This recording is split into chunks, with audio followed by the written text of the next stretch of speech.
60-е гады 20-го стагоддзя ў біяграфію савецкага народа увайшлі пад назваю хрушчоўскай адлігі. Магло падацца, што і ў цэнзурным плане ў краіне саветаў запахла вясной.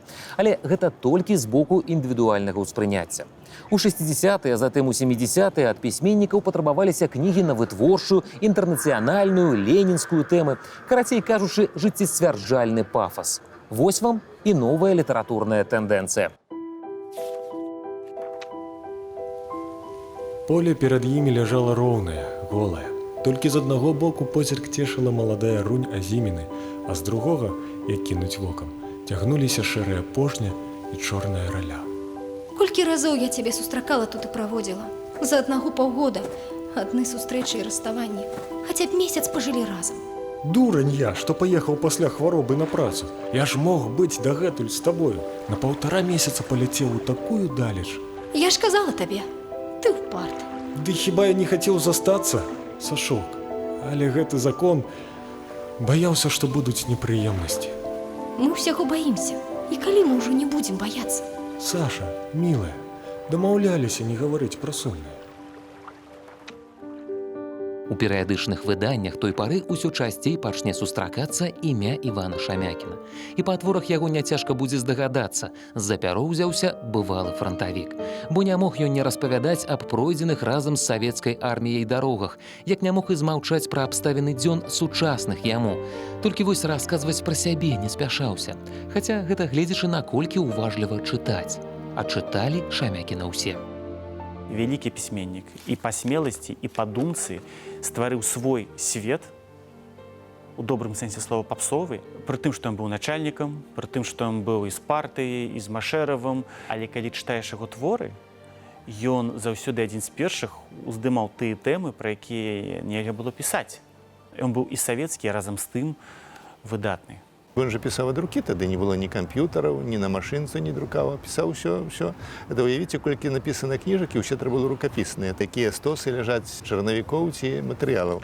Так он, коли писал, то он пальцем левой руки подпихал правую руку заўсёды. Іван Шамякін бадай самы папулярны з беларускіх пісьменнікаў. Прычым ён такога кшталту літаратар, што нейкім знакавым, скажам, раманам пахваліцца не можа. Бо кнігі Шамякіна ў кантэксце айчыннай літаратуры роўнавялікія па значэнні. Адчуваеце калібр творцы? Але ці лёгка жыць і сталець вялікім талентам, у асяроддзі якое старанна імкнецца ўсіх ва ўсім зраўнаваць і падраўноўваць. Калі гаворка ідзе пра лёс, то гэта ўжо не рытарычнае пытанне, а пралог гісторыі, пра тое, як Іван Пятровіч пісьменніцкае шчасце здабываў. Вось толькі, каб зразумець яе мараль, трэба за дрэвамі бачыць лес. 1945 год для мільёнаў савецкіх людзей стаў кропкай у фінале Вялікай айчыннай вайны. А для Івана Пятровіча Шамякіна кропкай адпраўной. Бо менавіта ў гэты час празаік убачыў на старонках часопіса «Полымя» свае першыя творы – апавяданне ў снежнай пустыні і аповесць «Помста». З аўтабіяграфічнай аповесці Івана Шамякіна слаўся Марыя. Цьмяна прыгадваю, як узнікла задума сюжэта «Помсты». Ці не ад таго, што мы з Калбекам не здолелі забраць у нямецкім доме скуру на падэшву. Не помсціць мы прыйшлі на іх зямлю. У савецкага афіцэра зусім іншая мараль, чым у фашыста, які расстраляў у Беларусі сям'ю маёра. Якая б высокая мараль не была ў пісьменнікаў пакалення, што прайшло айчынную вайну, у камуністычнай краіне праўдарэзаў недалюблівалі. А што не дагледзіш вокам, заплаціш бокам. Савецкія культурныя кіраўнікі намёртва засвоілі яшчэ пасля 1937 года. Зрэшты, і самі творцы гэта вельмі добра разумелі. Аднак у выпадку Шамякіна таленты і жаданне пісаць праўдзіва перамагалі страх. Ды і удача не пакідала. Шамякін назаўсёды запомніў словы былога партызанскага камандзіра Каржа, які сказаў яму ў размове пасля прачытання глыбокай плыні. Пісьменнік павінен быць, што партызан, прайсці там, ці ніхто не можа прайсці. Іван Пятровіч праходзіў, прычым з уяўнай лёгкасцю. Раскаваная манера аповеду, моцныя духам героі, якія часцяком ваявалі на франтах сучаснага жыцця, урачы, архітэктары, а яшчэ яскравыя эмоцыі і пакручастыя шляхі лёсаў. Гэта быў фактычна савецкі Сідні Шэлдан, аўтар шматлікіх бестселераў. Аднак тая шамякінская лёгкасць сапраўды была уяўнаю, бо цяжкім было само жыццё. Первые дни войны, они еще не были обучены так, как надо, а служил он в зенитных частях. У него заклинило зенитку, и он стал выбивать снаряд не так, как надо. Чуть не погиб. И ему кто-то сказал, что «ну, долго будешь жить». Вот единственное, что вот это вот он рассказывал. Словы аказаліся прароцкімі і ў творчым плане. Івана Шамякіна ў вочы з павагаю называлі жывым класікам. Літаратурная слава прыйшла ўслед за раманам пра партызанскую барацьбу «Глыбокая плынь», калі пісьменніку не было і 30. І ўжо ў 1951 аўтару прысудзілі самую прэстыжную на той час прэмію – сталінскую. Далей болей. Кнігі Шамякіна перакладуць на 30 моў, і выдавацца яны будуць не проста шматтысячнымі, мільённымі тыражамі. Для сённяшніх айчынных творцаў такія наклады – чыстая фантастыка.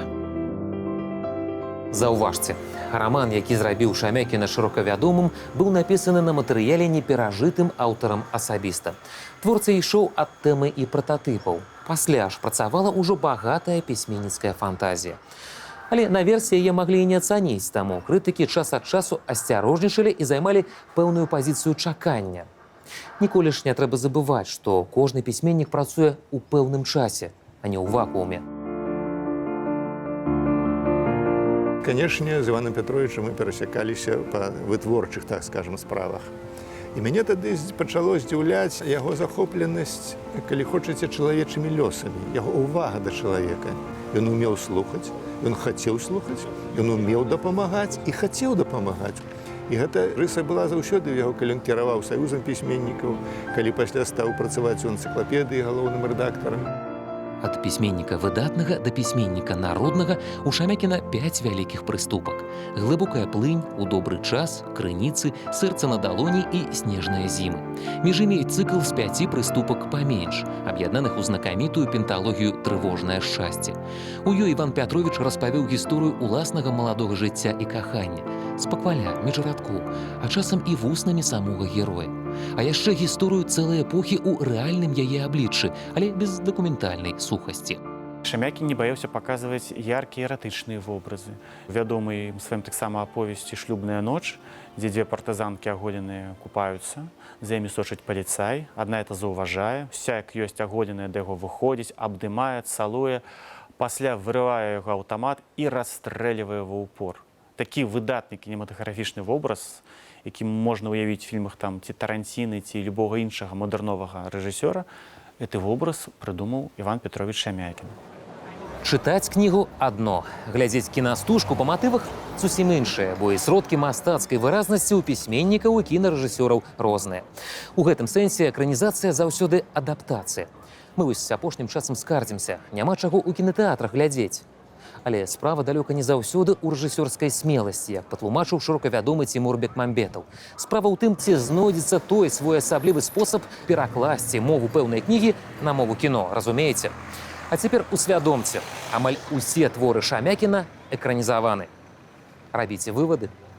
Ён умеў пісаць цікава. Ён адмовіўся ад вялікай апісальнасці. Ён карыстаўся метадам рэжысёра Альфрэда Хічкока, які казаў, што любая літаратура, любое кіно павінна нагадваць пірог, а ў гэтым пірозе павінны быць толькі самыя смачныя кавалкі. За творы лепшага сюжэтчыка ахвотна браліся як вядомыя майстры беларускай рэжысуры, так і мас-фільмаўцы. Але Шамякін захапляў не толькі сюжэтам, падзейным бокам, а яшчэ і псіхалагічнай атмасферы. Мы рана пасталелі, на нашу долю выпала занадта многа выпрабаванняў і цяжкага роздуму. Такі запіс зробіць у сваіх дзённіках пісьменнік. Зрэшты, ёсць час раскідваць камяні, а ёсць час збіраць іх. І ў пэўны момант думкі павінны стаць словамі. З успамінаў Івана Шамякіна. Не было паперы, а расказаць о подвігу лётчыкаў проста карцела. І вырашыў я напісаць паміж радкоў руска-фінскага слоўніка. І толькі завяршыў першыя накіды, як здарылася праверка. Афіцэр, глянуўшы на слоўнік, дык аж пачырванеў ад здзіўлення. Скончылася тым, што сержант атрымаў 4 нечарговыя нарады за порчу казённай маёмасці. Што такое народны пісьменнік? Гэта творца, які піша для народа і якога народ чытае.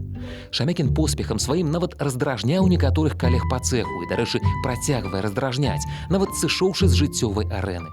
Пра феномен чытацкага ўспрыняцця шамякінскіх твораў крытыкі разважалі нямала. Але ўрэшце рэшт гаворка спынялася на асаблівасцях уздзеяння масліту, і менавіта Іван Пятровіч лічыцца айчынным яго пачынальнікам. Там есть интрига, там есть мелодрама, там есть каханне, там есть смерть, там есть секс, там есть мордобой. Там все тыя кампаненты, якія нам цікавыя, там ёсць.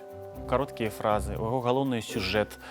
Ён не лезе ў некую танную метафарыстыку альбо не танную. Скажем так, цяжка чытаць цудоўнага Чыгрынава. Цяжка будзе чытаць нават Кузьму Чорнага. Ягоны раман «Сястра» не кожны адужае. А Шамякін гэта ў добрым сэнсе слова папсовы пісьменнік. А вельмі цяжка пісаць папсовую дынамічную прозу. Шамякін навучыўся пісаць цікава, ён быў малайчына. Ён паказаў героя, тут ён ўжо блізкі будзе да Караткевіча. Он до Караткевіча паказаў галоўнага героя такім суперменам. Многія яго персанажы гэта вялікія прафесіяналы ў сваёй справе, яны падабаюцца жанчынам, яны фізічна моцныя, яны ведаюць шмат моваў.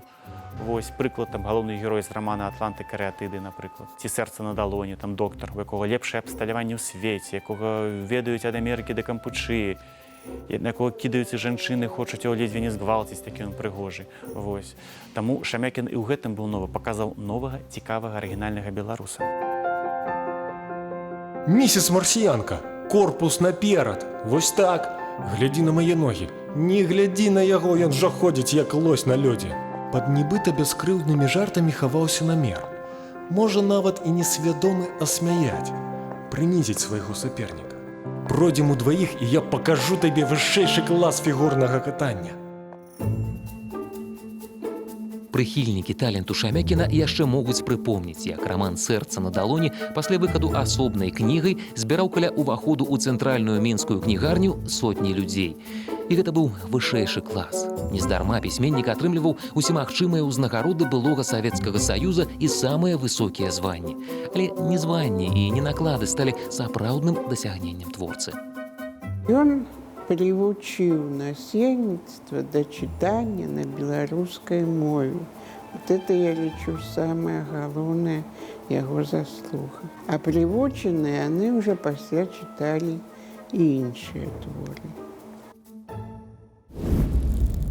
Адказ Івана Шамякіна на анкету часопіса «Вопросы літаратуры». Быць папулярным пісьменнікам нелёгка. Папулярнасць абавязвае гаварыць людзям праўду.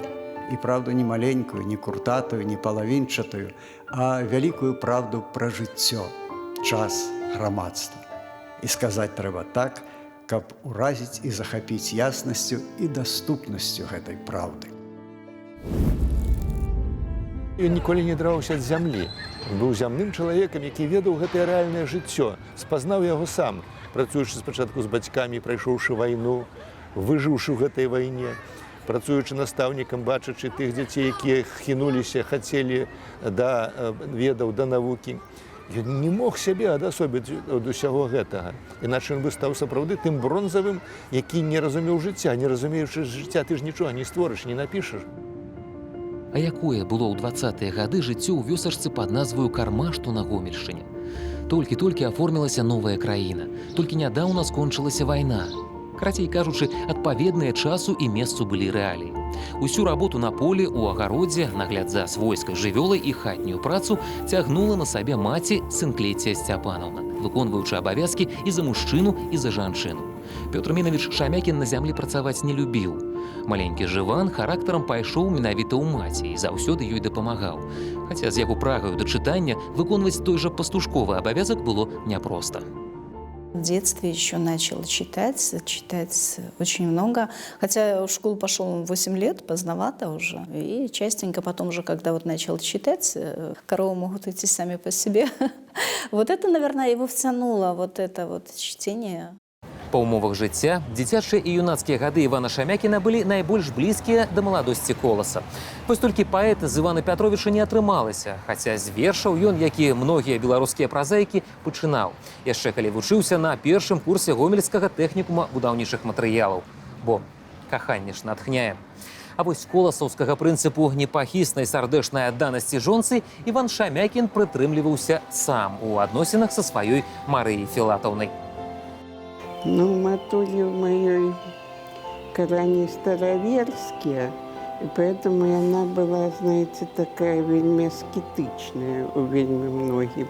Например, она николи не танцевала. Ну, и поэтому уже и он так старался. Они встретились рано. В 5 классе они учились в одном классе. Вот. Но потом расстались и встретились они в Гомеле, будучи студентами. Они обоих поступили, мама в училище медицинское, батька в технику, и сустрелись уже праз некалькі гадоў у Гомелі ў кінатэатры. Як вынік звыш 57 гадоў разам, нягледзячы на выпрабаванні вайной, ростанямі, дабрабытам, пісьменніцкай славай і пашанай. Шамякіну і ў гэтым сэнсе можна было пазайздросціць, да і зайздросцілі, бо Марыя Філатаўна была не толькі гаспадыняй, але і паплечніцай, першым чытачом і крытыкам. Як Соф'я Талстая, яна па некалькі разоў перапісвала творы свайго геніяльнага мужа, а пазней і перадрукоўвала, часам да дзясятка разоў пасля яго чарговых правак. Яна ж правярала карэктуры, адказвала на лісты чытачоў. Калегі-пісьменнікі гаварылі, маўляў, Шамякін таму так многа напісаў, што яму дапамагла жонка. Але Марыя Філатаўна была як у пушкінскай казцы, не рукавіца. Иногда бывало, что я критиковала. Иногда бывало, что подсказывала какой-то выход из ситуации. Вот, например, концовку в романе «Возьму твою боль». Потому что там было, ну, наверное, вариантов 10 концовки. З успамінаў Ліны Шамякінай, дачкі Івана Шамякіна. Я неаднаразова паўтарала дзецям: не дай Бог такі лёс, як у бабулі. Самаадукаваная, надзвычай разумная, яна всю сябе аддала мужу, выконвала шматлікія сакратарскія абавязкі. У той час, як жанчына павінна зарабляць сама, быць незалежнай ад мужчыны. Але хто скажа, што лепш? Відаць, кожнаму сваё. Івана Пятровича гэтае каханне сапраўды было рэальным, моцным на ўсё жыццё. І гэта не была паказное, можа быць, што я кахаю крыкі. Каханне бывае такім ціхім, незаўважным, але якое стварае гэтую сям'ю, сямейную пару, настолькі моцна цэментуе, што і тут не трэба словы, не трэба крыку. Дастаткова аднаго позірку, погляду, адной усмешкі, каб зразумець усё. Ну вот он найбольш любіў якраз трывожнае шчасце. Потому что он наибольш автобиографичный, и то он говорил, что на 70% это вымысел. Основа автобиографичная. Недарма кажуць, што без біяграфіі няма пісьменніка.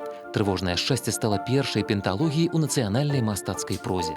Ды і ўвогуле, ствараючы запамінальныя вобразы жанчын, амаль ва ўсіх сваіх творах Іван Шамякін арыентаваўся на прывабныя і не вельмі рысы характару сваёй жонкі. Можаце ўявіць, якая гэта была натура? Причем, конечно, разные моменты там здрады и так далее, в тревожном счастье, это, конечно, билетаристичный прием, потому что на самой справе такого бы не было, а было так достатково невинное. Переписывался мой батька с некой девчиной. Мама, конечно, восприняла его признание про такую переписку довольно хваравіта. Але гэта, калі паразважаць, нармальная жаночая рэакцыя, бо такая ўжо жаночая прырода. З другога боку, такім чынам і зайздрасць можна назваць праявай звычайнай прыроды чалавечай. І ў выніку што? У выніку шамякінская аповесць «Гандлярка і паэт» не атрымала ленінскую прэмію, бо адзін беларускі празаік і двое крытыкаў мэтанакіравана прыехалі ў Маскву ў саюз пісьменнікаў на абмеркаванне навінак прозы і раздраконілі твор у пух і прах. Маўляў, як гэта? Падпольшчыца, савецкая патрыётка і раптам гандлярка. Нонсенс. Пазней Шамякін з горыччу занатаваў у дзённіку. Дагаварваліся мудрацы, што не было такіх у Мінску, гандлярак не было, і з адыходам нашых часцей ніхто не рабаваў магазіны і склады. Такія свядомыя былі савецкія людзі. З успамінаў Івана Шамякіна. Было гэта ў 1935 годзе. Неяк на ўроку па дзіцячай дурасці я драпнуў цыркулем сшытак і парваў вокладку якраз на воку Сталіна. Сусед па парце, малы даносчык, тут жа сказаў: «А Іван вока Сталіну выкалаў». Дырэктар павёў мяне ў настаўніцкую і цэлы урок з жахлівай строгасцю дапытваўся: хто мой бацька, што ён гаворыць дома, хто мае дзяды, хто дзядзькі. Але надвор'е пакрысе мянялася. Раманы Шамякіна, нягледзячы на навізну і вастрыню, усё ж праходзілі па зялёнай хвалі. Рэдактары прымалі іх з той жа цікавасцю, што і чытачы. Некаторыя прафесійныя крытыкі, канешне, часам крывіліся, але творцу заставалася адно – верыць у дабро. Усё жыццё ён спадзяваўся, што яго творы, творы яго калег выхоўваюць, што ўсё ж такі яны фарміруюць народ такім лепшым накірунку, нейкія маральныя пастулаты і гэтак далей. З успамінаў Івана Шамякіна. Не хапала ў мяне мудрасці пісаць у стол. Я спяшаўся всё апублікаваць, што выходзіла з-пад пяра. У сваёй дзейнасці партыйнага прапагандыста, не буду крывіць душой, я ўсё ж быў зашораным артадоксам, гэткім жа, як і Машэраў. У гэтым трагедыя не аднаго яго, мільёнаў, і мая.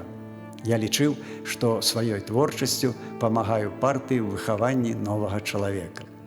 На жаль, мы яго ўяўлялі такім жа зашораным, гэтага чалавека. Верыць у дабро трэба было. Асабліва тады, калі прыйшлося перажыць смерць жонкі, сына, сясцёр, пагібель краіны, якую так любіў і за якую змагаўся, страту ўсіх грошай, якія так старанна збіраў, і ў выніку крушэння ўласных жыццёвых ідэалаў. Абавязкова трэба было верыць. Хаця самы папулярны беларускі пісьменнік, так ужо сталася, у пэўны момант расчараваўся нават ва ўласным жыццёвым прызначэнні. Аднак Іван Пятровіч быў аптымістам па натуры, і любоў да жыцця і працы – гэта вызначальныя рысы яго характару. Няхай Шамякін у 70-е і Шамякін у 90-е – гэта два розныя чалавекі, па кнігах бачна, але творца хоць і згубіў самога сябе, ды ўсё ж не страціў. Між іншым, калі праз шмат гадоў мы сустрэліся ў Маскве ў Віктара Вольскага, у якога проста быў талент па пошуках аднапалчан, адстаўны палкоўнік Тамразян успомніў мяне толькі тады, калі Віктар са смехам нагадаў: «Гэта той, што пасля абеду пісаў у сталоўцы. Лічыце, што вы яго зрабілі пісьменнікам». Першы з беларускіх пісьменнікаў, што стварыў літаратурны вобраз Троцкага, і адзін з першых, хто падтрымаў зняволенага Янку з Крыгана. Выдатны літаратар і чалавек. Чалавек сарамлівы, які не любіў уступаць у спрэчкі, каб нікога не пакрыўдзіць. І, ведаеце, яно, канешне, правільна, што без біяграфіі пісьменніка няма, але, відаць, настае час, калі біяграфіяй пісьменніка становяцца яго творы. Івану Петровичу пашэнціла як нікому, паколькі пры яго жыцці зборы твораў выдаваліся ў 3 разы. Гэта былі зборы твораў у 5, у 6 і ў 8 тамах. Але ніводзін з гэтых збораў твораў ён не быў навукова каментаваным. Надышоў 2014, і супрацоўнікі Інстытута літаратуразнаўства сітуацыю выправілі. У 23-томным навукова-каментаваным зборы твораў тэксты аўтара надрукаваны згодна з яго апошняй творчай воляй. Але таму папярэднічалі гады карпатлівай працы даследчыкаў, бо ўсё ж Шамякін быў адным з самых запатрабаваных і публікуемых пісьменнікаў савецкай прасторы. Як паказвае вывучэнне аўтографаў і машынапісаў, Іван Петрович якраз такі стараўся пазбаўляцца ад русізмаў, стараўся падшліфаваць тэкст, стараўся палепшыць сюжэтныя лініі, удасканаліць характары герояў. І безумоўна, можна зноў-такі па-рознаму да гэтага ставіцца, але тое, што ён шчыра працаваў над тэкстам, гэта якраз і пацвярджае даследаванне аўтографаў і у большай ступені, канешне, машынапісаў. Усялякія літаратурныя ўзнагароды, як ацэнка з боку крытыкаў і даследчыкаў прафесійнага майстэрства – гэта адно. Але значна лепш, калі пісьменніка прэміруюць чытачы сваёй незгасальнай цікавасцю да аўтарскай спадчыны. І тут, што б не казалі, відавочна, паўтарыць феномен Шамякіна ніводнаму з сённяшніх творцаў не па сілах. Але добра, што Іван Пятровіч вызначыў гэту планку, і заўтрашнім літаратарам ёсць на каго раўняцца. Ну дык, а мараль, спытаеце вы? Мараль тут такая. Зразумела, кожны з нас павінен несці свой крыж, і пісьменнік, і чытач. Але ва ўсе часы трэба так жыць, каб не было сорамна перад людзьмі. Так жыць, каб помнілі.